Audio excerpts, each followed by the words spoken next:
This is QTV News coming to you live from our studios. I am Amutu Kajaga and thank you for joining us. First, the main news headlines. Guinea-Bissau's ambassador to the Gambia, His Excellency Luis Domingos Camara de Barro, paid a courtesy call on Wednesday to QTV Gambia, where he met management and discussed cooperation and other matters. Ahead of the annual forum of ECOWAS Regional Electricity Regulatory Authority to be held in the Gambia in November this year, a three-man delegation from the regional body is here on a three-day walking visit to assess the country's preparedness. Following the commissioning of 33 new GTSC buses worth $2.7 million by President Barrow, we went out to find out how the new buses are helping to ease transportation challenges in the Greater Banjul area. We speak to some taxi drivers to find out why they increase fares in the rainy season, especially during morning peak and afternoon rush hours. In international news, world leaders are among those paying tribute to Mikhail Gorbachev, the former Soviet leader who brought the Cold War to an end. He died on Tuesday in Moscow, age 91. Those were the main news headlines, and now the news in detail.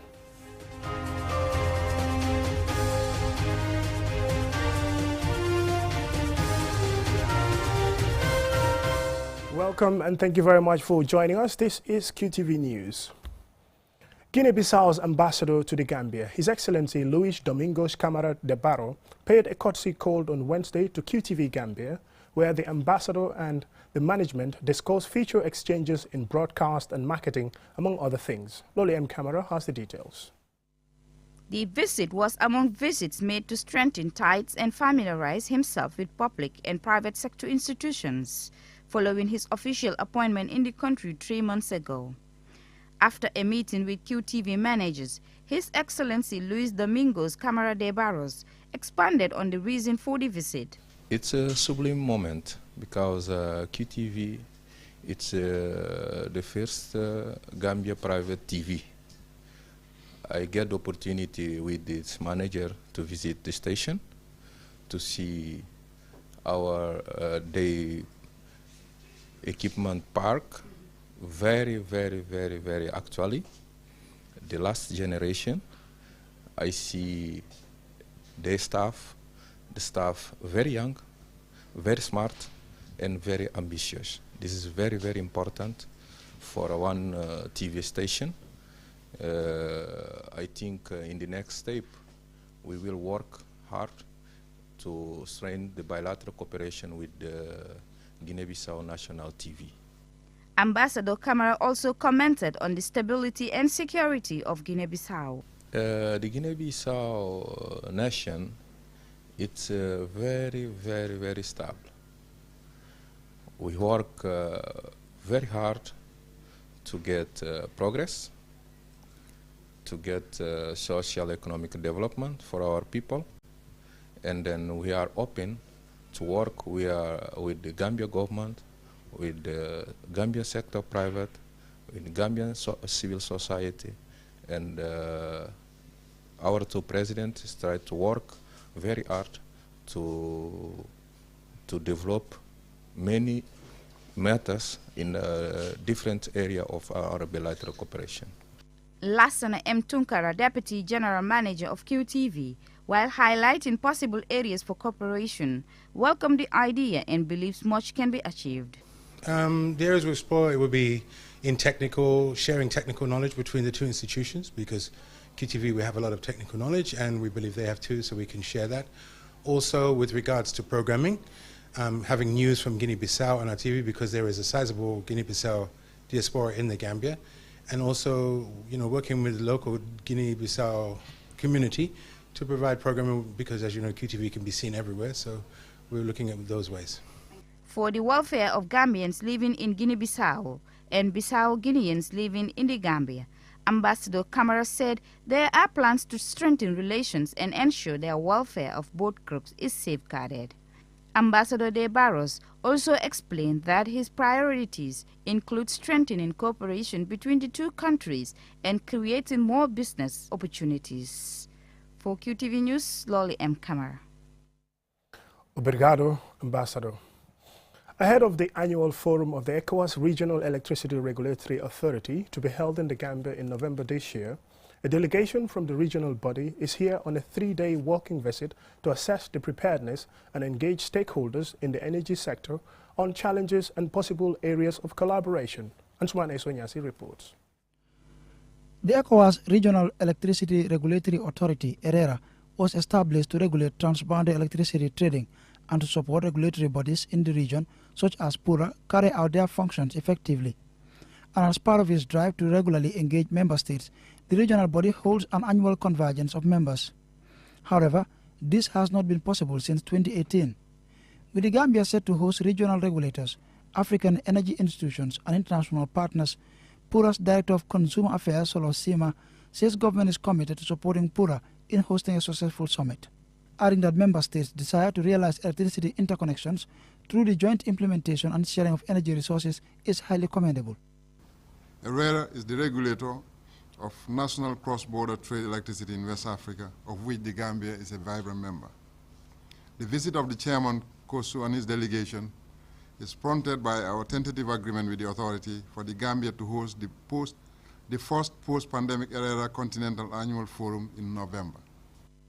Dr. Haliru Diko, economist and an ERERA Council member, commended the Gambia government's steady progress in making electricity accessible to its people.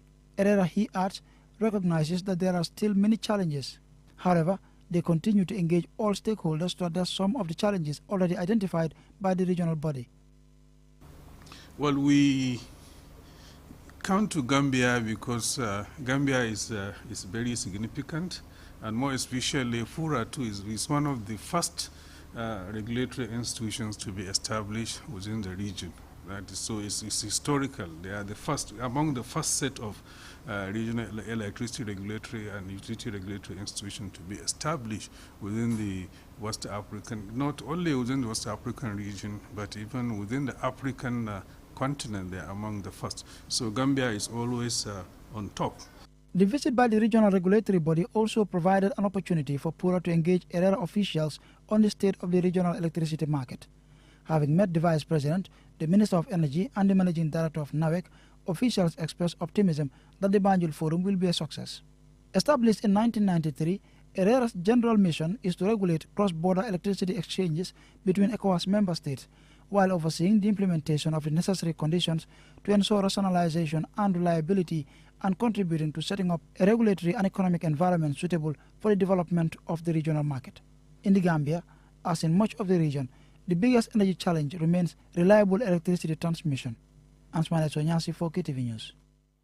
Barely a month ago, President Adama Barrow commissioned 33 new buses of the Gambia Transport Service Corporation GTSC worth $2.7 million. The project was pre-funded by the Q Group, which won a competitive bid. Omar P. Jallo went out to find out how the new buses are helping to ease transportation challenges in the Greater Banjul area. The commissioning of the buses were part of the Accelerated Urban Transportation Initiative project, part of government's efforts to facilitate movement within the urban areas at a reliable, affordable and safe transport service. Musa Giana, a passenger, said for any country to develop, it must improve its public transport service, particularly in urban settings, which must be efficient and responsibly managed. The coming of these buses should please us all. We should all pray for a long lifespan for the buses and the growth of GTSC company. As you can see, we are all sitting comfortably and the fares are cheaper. So Nabaji and other passengers commented on the government's recognition of the important role public transportation services contribute to national economy.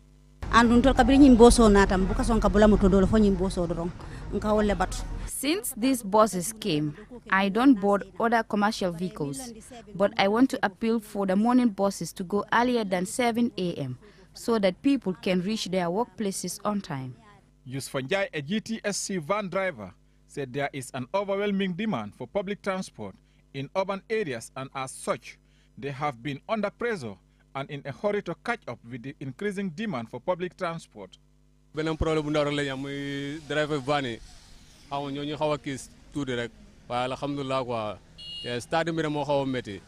only problem we have is When these new vehicles came, the commercial drivers were jealous and were always angry with us. But thank God, now everything is fine. Habibu Sow, another GTSC bus driver, said the buses are plying 25 routes, stretching from Banjul to diverse places in the urban area, adding that the company is trying to catch up with the demand for public service. The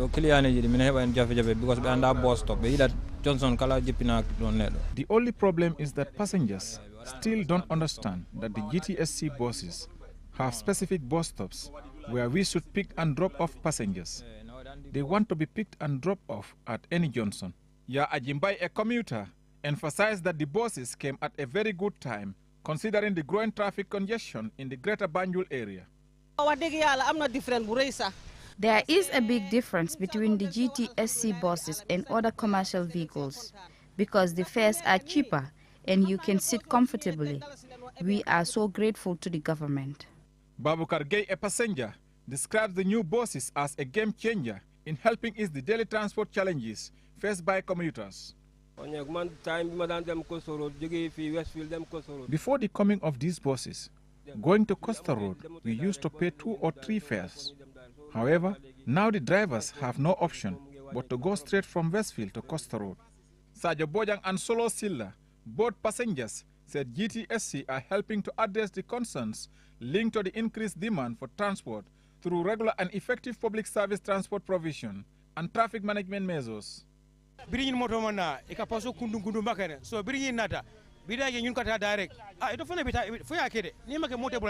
The coming of these buses is very important, to be honest. They are forcing the other commercial drivers to go straight to Birkama or Costa Road, because if not, they will not have clients. For 54 years, I have been traveling on this road. I work as a mortuary attendant at the RVTH in Banjul. Before these vehicles, drivers sometimes charge $25 is fare from Banjul to Westfield, and if it rains like today, $50 is. That is history now, thanks to GTSC. Transportation remains one of the biggest challenges Gambian people are facing, especially those in Greater Banjul area. Gambia Transport Service Company GTSC is the only public sector transport company with fleets of buses transporting passengers and goods around and outside the country.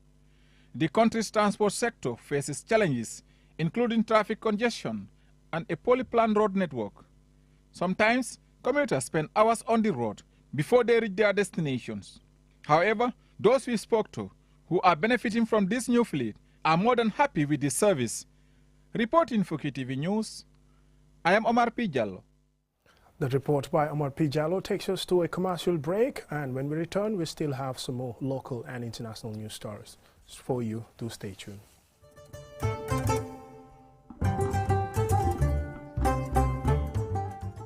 The Ministry of Health, in collaboration with partners, will be embarking on another countrywide COVID-19 vaccination campaign from 11 to 28 August 2022.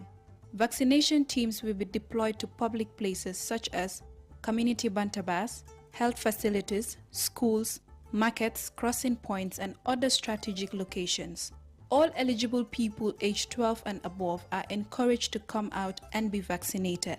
Vaccination teams will be administering 3 types of vaccines, namely Johnson & Johnson, Pfizer, and Sinopharm, all of which are safe and effective in preventing severe COVID-19 infection, hospitalization, and death. For more information, call the ministry's toll-free number 1025.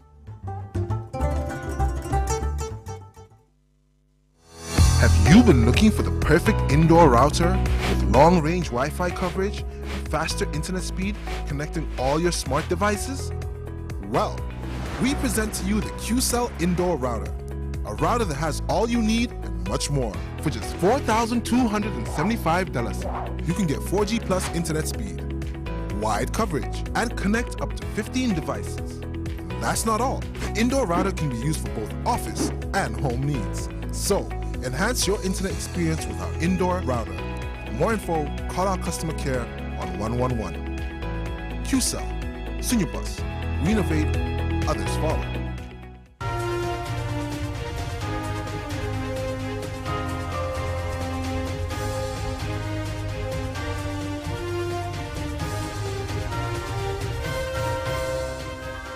Welcome back, and thank you very much if you're just joining us. This is QTV News. We also welcome our listeners on QRV Radio.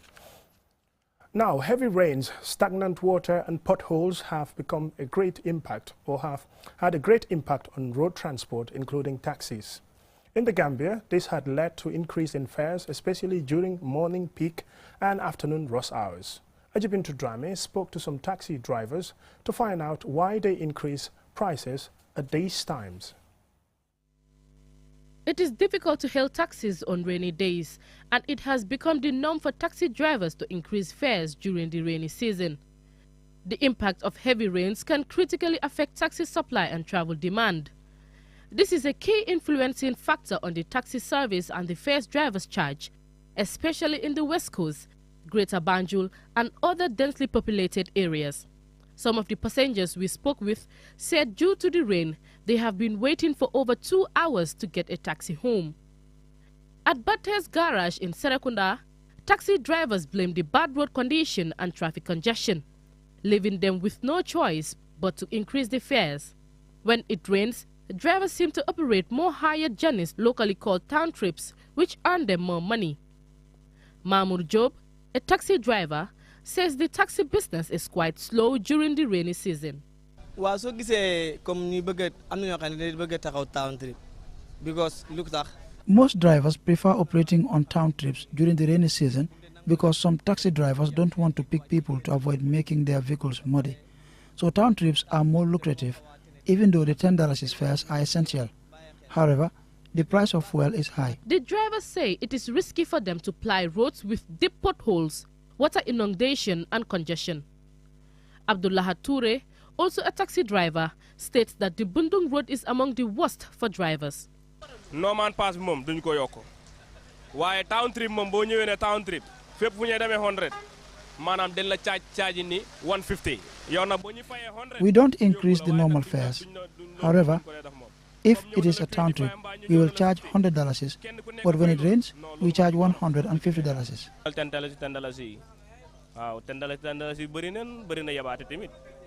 Preferably, I prefer operating town trips than the $10 per head fares. The $10 fares involve a lot of hassle. Passengers sometimes insult us if we don't have change to give, so we must give them back their money. Mahmoud Job, another taxi driver, explains.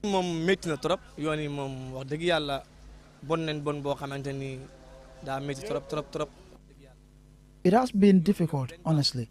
The roads are a huge dilemma, particularly when it rains. If we must ply or operate for a week, we must visit the mechanic. Meaning, all what we earn will be used to repair the taxi. The worst road here is the Larikunda road. It's a no-go area. 19-year-old Alinjai is also a taxi driver. He says taxi driving is his livelihood.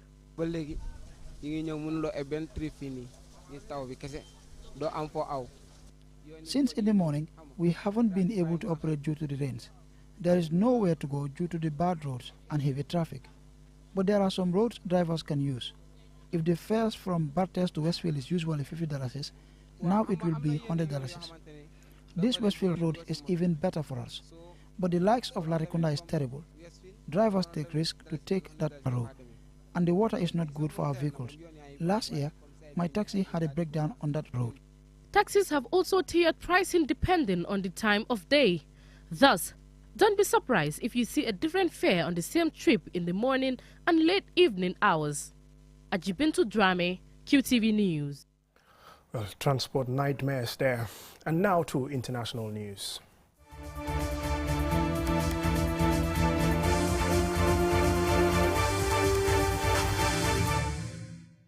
World leaders are paying tribute to Mikhail Gorbachev, the former Soviet leader who brought the Cold War to an end. He died on Tuesday in Moscow, aged 91. Alusise reports. Mr. Gorbachev took power in 1985 and introduced reforms as well as opening up the Soviet Union to the world. But he was unable to prevent the slow collapse of the Union, and many Russians blame him for the years of turmoil that ensued. Outside Russia, he was widely respected, with the UN chief Antonio Guterres saying he had changed the course of history. Mikhail Gorbachev was a one-of-a-kind statesman, UN Secretary General Antonio Guterres said. The world has lost a towering global leader, committed multilateralist, and a tireless advocate for peace, he added. The hospital in Moscow where he died said he had been suffering from a long and serious illness. In recent years, his health had been in decline and he had been in and out of hospital. In June, international media reported that he had been admitted after suffering from a kidney ailment, though his cause of death has not been announced. According to the BBC, he will be buried in Moscow's Novodevichy Cemetery, the resting place of many prominent Russians. It is not clear whether he will receive a state funeral. President Vladimir Putin sent his deepest condolences, describing how Mr. Gorbachev had had a huge impact in the course of history. He deeply understood that reforms were necessary. He strove to offer his own solutions to urgent problems, the Russian leader said. The two men had a strained relationship, their last meeting reportedly in 2006. Most recently, Mr. Gorbachev was said to have been unhappy with Mr. Putin's decision to invade Ukraine, even though he had supported the annexation of Crimea in 2014. In his tribute, UK Prime Minister Boris Johnson said, in a time of Putin's aggression in Ukraine, his tireless commitment to opening up Soviet society remains an example to us all. US President Joe Biden called him a rare leader and praised Mr. Gorbachev as a unique politician who had the imagination to see that a different future was possible amid the tensions of the Cold War. Gorbachev became General Secretary of the Soviet Communist Party and de facto leader of the country in 1985. At the time, he was 54, the youngest member of the ruling council known as the Politburo, and was seen as a breath of fresh air after several aging leaders.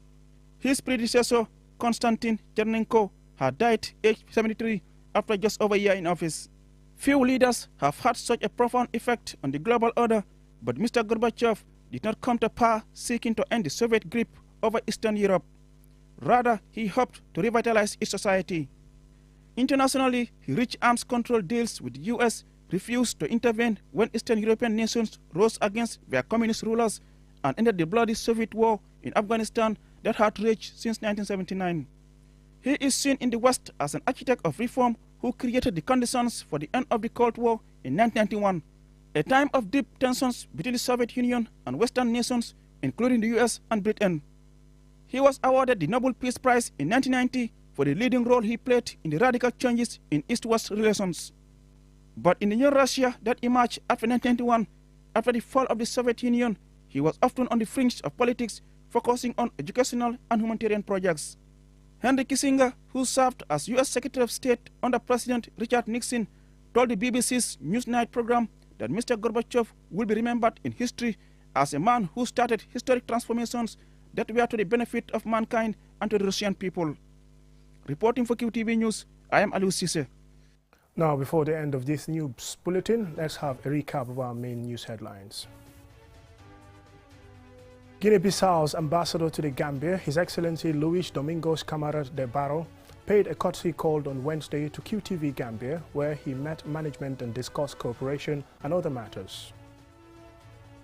Ahead of the annual forum of the ECOWAS Regional Electricity Regulatory Authority to be held in the Gambia in November this year, a three-man delegation from the regional body is here on a three-day working visit to assess the country's preparedness.